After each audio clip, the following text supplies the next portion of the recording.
Silos. 6-3, 6-3. The go. Oh my God, I love Serena.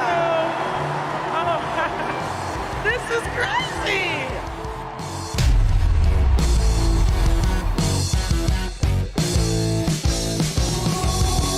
Welcome back to the Changeover Show. It's day 3 here at the 2022 US Open. I'm James Anadakis, and thank you so much for joining us. Well, it's another beautiful day here at Flushing Meadows, and so far it's been full of sizzling second round action. If you missed it, let's get you caught up.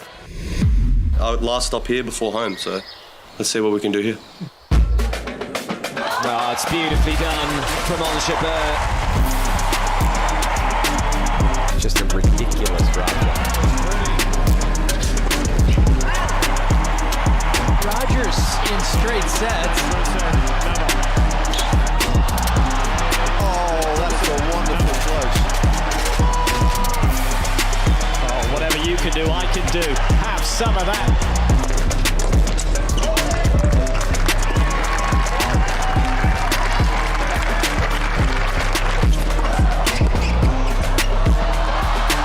It's in.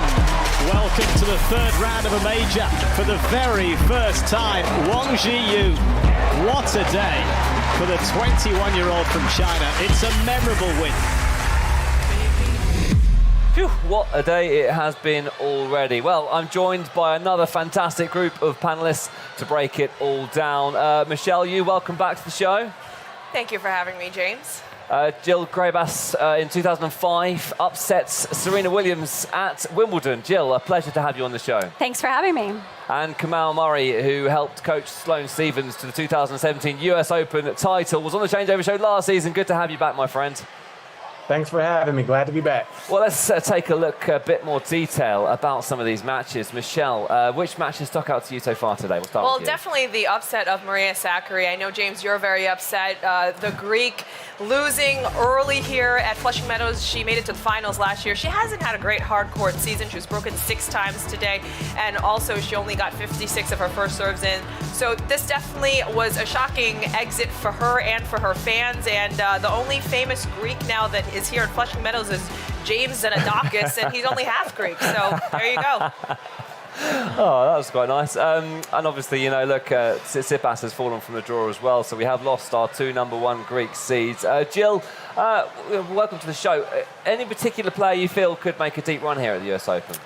Well, I saw Ons Jabeur play today. I did her match. I was commenting on her match, and I thought she looked in really good form. I think I was interested in that match in particular anyway to see how she would come after getting to the Wimbledon final. And she hasn't had a lot of matches on the hard court yet, but she looked really well.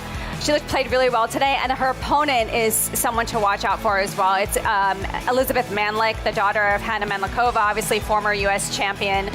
And she played exceptionally well, and she had a tough 3-set match against Badosa in San Jose leading up to this event. And even Badosa was saying she's one to watch. She's going to be in the top 100 very soon.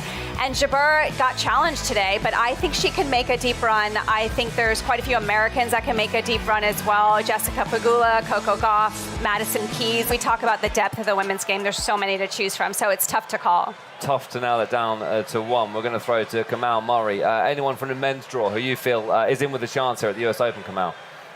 Well, I think we're here with the slam with 2 of the big 3 missing. So the men's tour is looking like the women's tour where anybody can win. But I'm going to go with Carlos Alcaraz. He's been so steady this year. I think that Medvedev and Kyrgios are in the same quarter of the draw, so they'll cancel each other out. Alcaraz has a little bit of breathing room to get some matches under his belt before really being challenged in a dangerous manner. So I'm going to go out on a limb and pick the young boy. He's been the first to do everything since Nadal, the youngest to do everything since Nadal, and I think he will make a good deep run here. But I'm keeping my eye out on that top quarter of the draw where Medvedev and Kyrgios are going to reach each other in the 4th round. So whoever wins that match could also make a deep run. I think we're all still shaken by the fact that Emma Raducanu won last year. Everybody's proving hard to make a prediction. It's one of the most unpredictable US Opens of the modern era. The Queen of Flushing Meadows is holding court one more time, and Arthur Ashe Stadium will be packed with her loyal subjects. She'll need every ounce of support if she wants to beat world number 2, Anett Kontaveit. They'll be followed by defending champ and top seed Daniil Medvedev as he looks to continue his strong play against the talented Frenchman Arthur Rinderknecht. Louis Armstrong Stadium starts with two of the sport's young stars. 6th seed Felix Auger-Aliassime dazzled the crowd last year on his way to the semifinals. And the Canadian is hungry to reach his first Grand Slam final. Standing in his way will be the 20-year-old British sensation Jack Draper. We close out Wednesday night with 2019 champion Bianca Andreescu, hoping to recapture some of the magic she found on her way to the title. She will have to deal with the formidable Beatriz Haddad Maia of Brazil, who's attempting to reach the third round of a Grand Slam for the first time. So some great matches, as always, at the US Open, especially on Arthur Ashe. Michelle, you, Serena Williams up against number 2 seed Anett Kontaveit. This poses a way more different challenge for Serena, doesn't it? It does, but I think Serena Williams rises to the occasion when it comes to matches like this. This is Arthur Ashe Stadium, a night match, electricity. It's supposed to be her swan song tournament, but all these things just gives Serena Williams motivation. That's why she's a 6-time champion here in Flushing. So it's going to be interesting to see what she can produce this evening. Yeah, it really is. Jill, as somebody who's beaten Serena Williams, what do you think she's going to bring to this match? Obviously, she's going to really have to raise the game against Anett Kontaveit. Yeah, I think she'll be great. I think the fact that she got that first round under her belt, especially because there was so much attention around that particular first round, I was interested to see how she was going to handle everything surrounding that. This could be her potential last match, and she got through that. So I think she does rise to the occasion. I think as she goes through a tournament, she just gets stronger and stronger, and she'll be up for playing Kontaveit, who's seeded 2 here. She's going to be up for that match, and it's a good style of play for her to play against that hard-hitting style that Kontaveit brings, so I think she'll be good. When you beat Serena Williams back in 2005, obviously it was at Wimbledon. Did you eat some of the Wimbledon grass in celebration? I should have, because I would have savored that moment a little bit more, but I was already thinking about that. I enjoyed that moment. It's one of the best moments of my career. Of course, I couldn't get both the Williams sisters. I had to play Venus next round, so I lost to Venus. I mean, I understand you celebrated with pizza. Maybe the grass could have been an appetizer to the pizza. I did celebrate with pizza. Yeah, I mean... Did you know that? You did your homework. Wow. It's one of about 3 stats I've got about that match, so I'm running out of stats now, so you're going to give me some more later in the show. Kamal Murray, obviously you know the women's game better than most, having coached the Grand Slam champion in 2017. I know you know Serena Williams' game quite well. What are you expecting from a match tonight against Kontaveit? Well, I'm going to go out on a limb and say this will be our last match we watch Serena play at the US Open. I think Anett Kontaveit will not bow to the queen. I think, the previous match, the girl was a little shell-shocked. But Danica Kopinius was shell-shocked. But I think Anett Kontaveit is very spunky. She appears to be very nice, smiles a lot. But I've coached against her several times, and she is mean and nasty when it comes to competition. So I think she will take this opportunity. I wish it wasn't going to be the last match, but I'm going to say Anett Kontaveit gets the win tonight. Well, let's see what happens. I'm sure Serena maybe has a few surprises still up her sleeve. Now, time for a little bit of fun on the Changeover show. It's a loose show and we like to mix things up. It's time for a new game we like to call Guess the Grunts. Good luck, everybody. You know how you guess your fellow players' grunts? Grunts? Okay.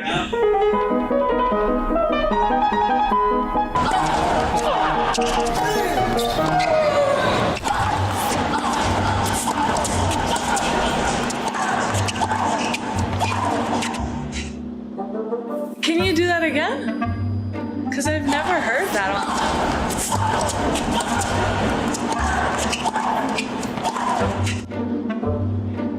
I have no idea. Because that sounded a little bit like, yeah, I don't know, man. Oh God, okay. I can't believe she's still playing. It's incredible. Okay, let's try again.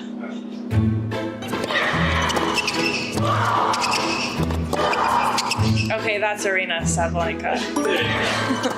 I can tell the difference now. I'll have you do one minute. Okay.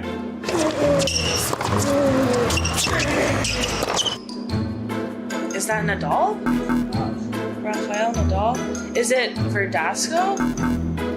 Is it a Spanish player?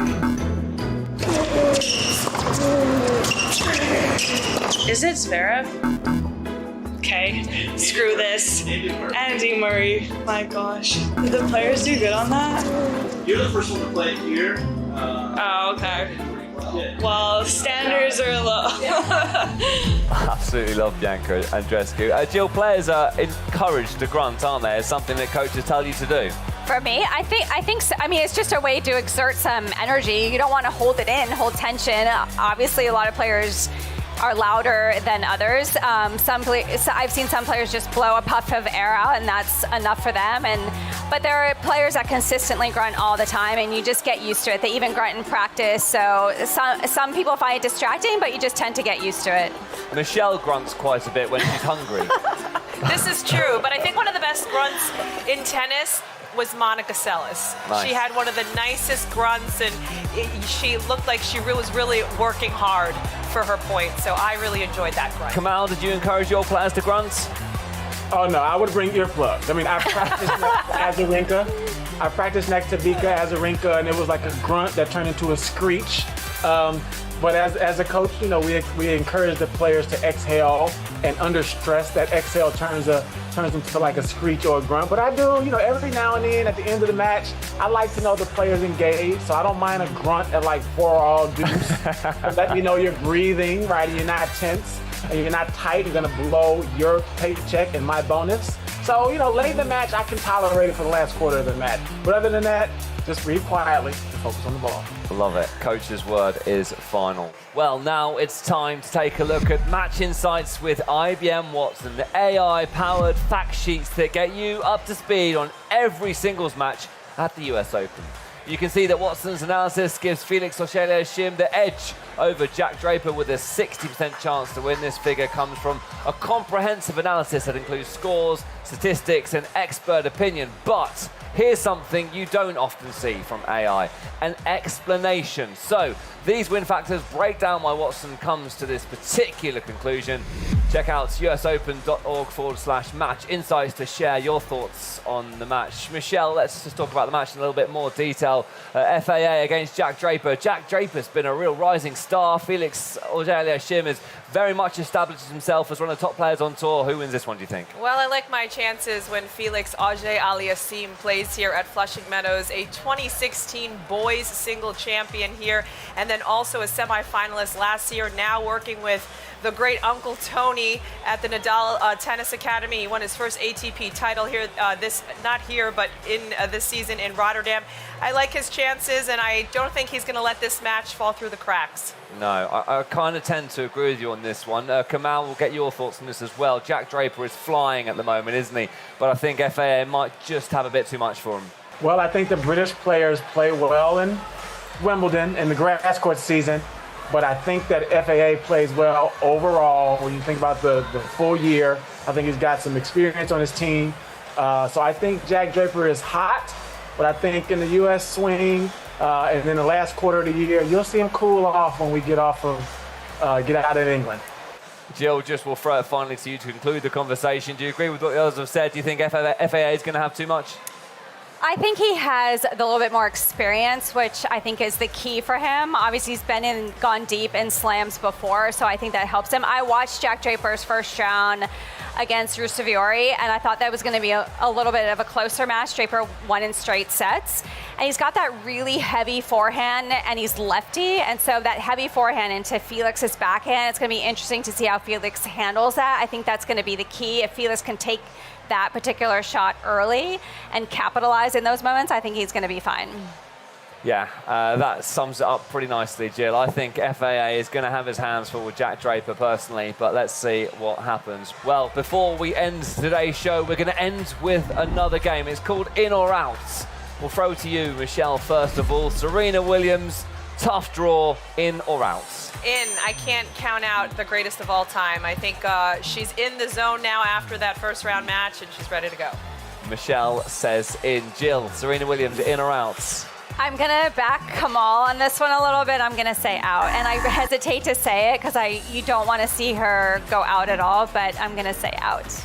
Kamal, you've been backed before you've even given your answer. In or out? Serena Williams?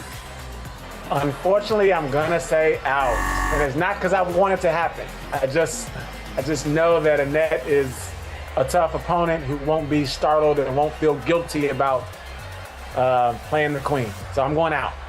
Love it. Okay, well, that does conclude this episode of the Changeover Show. Check back in tomorrow to see how they got on. Michelle has gone for outs. Michelle, you went for in. The rest I went for in. outs. I'm here to support Serena. Come on, guys. You say you're here to support Serena, but you didn't support her outfit choice yesterday. You went without I them. said I loved her cat suit. I support all her outfits. It wasn't my favorite. James, don't put words in my mouth. On that bombshell, we will end the show. It's been fun as always. Thank you to all of our guests, to Jill, to Kamau, and of course to Michelle. We'll see you tomorrow for more fun. Bye for now, folks.